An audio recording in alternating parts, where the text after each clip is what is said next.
Former South African President Nelson Mandela has not been seen in public for months now since falling ill.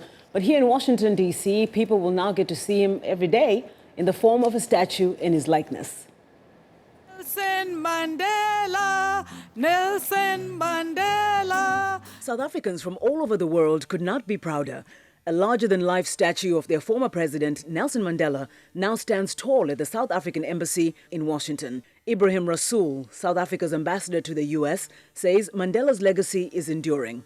What we are doing is to make sure that his legacy endures, to make sure that his values endure, to make sure that his example endures.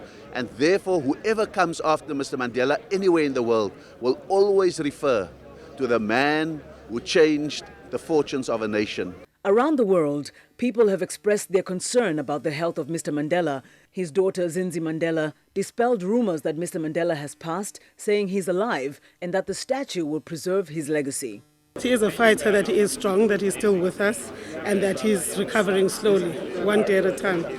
I think it's great to say that here's an ordinary boy from the village of Kunu who's impacted on the global landscape, that his values are there for all of us to share beyond the borders of South Africa.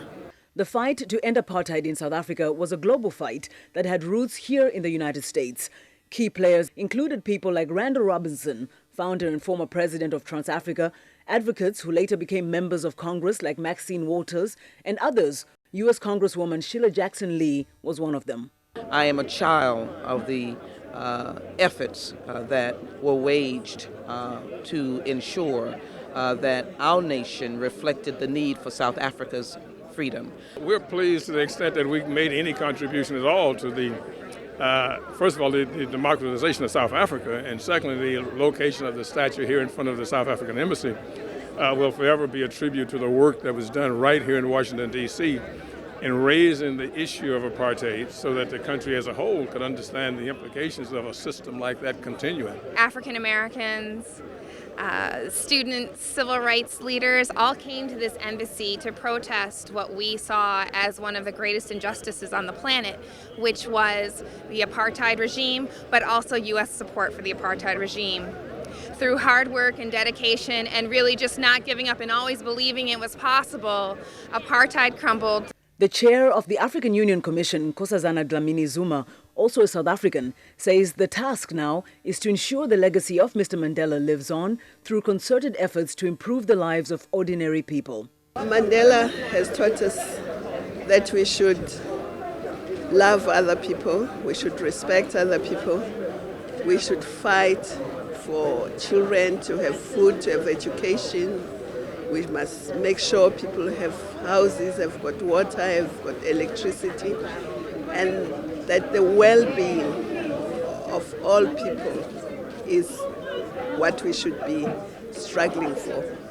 South Africans in the crowd say they could not be prouder of Mr. Mandela and the light he has shone on South Africa. It's a historic moment for us as South Africans. We're so proud because, we've been long in the struggle and eventually we are free.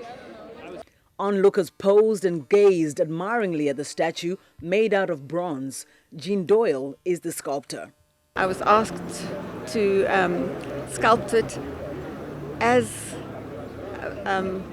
Nelson Mandela looked as he came out of the prison, with his arm up in the salute, which is to represent unity and strength. When I sculpted him, I wanted to capture the man in the moment, and I hope that that's what I achieved. Well, South African officials attending the unveiling included the Minister of International Relations and Cooperation, Maite Nkoana Mashabane. Representing the U.S. was USAID Administrator Raziv Shah. And also to note, Vincent, that the unveiling coincidentally happened on International Peace Day. This is amazing, and I think you did a great job here. But it's also great that this has happened at a time when, remember, a few months ago, there was fear that Nelson Mandela may not be there this long. But it's great that this has happened when he's still up there alive. Absolutely. And actually, yes. Zinzi Mandela, the daughter, made reference to that and seemed a little bit really upset about some of the public misinterpretation of his situation, because some had even said that he had passed. So she really used this opportunity to let the world know that he's alive, he's well, he's still fighting. In fact, what happened is before the unveiling, Mandela's arm was sticking out, and she said that's a symbol of his continued spirit to fight. Yeah. And also the fact that for those many African Americans and other Americans who participated in this struggle, that they can always go in front of them, a South African embassy, and say, this is a symbol of what we also made a contribution to.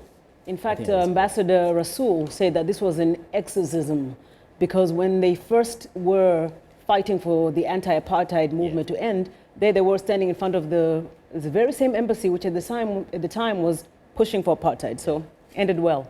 Thanks a lot, Ndimi. And that's our show for today. Thanks for watching. Have a good night.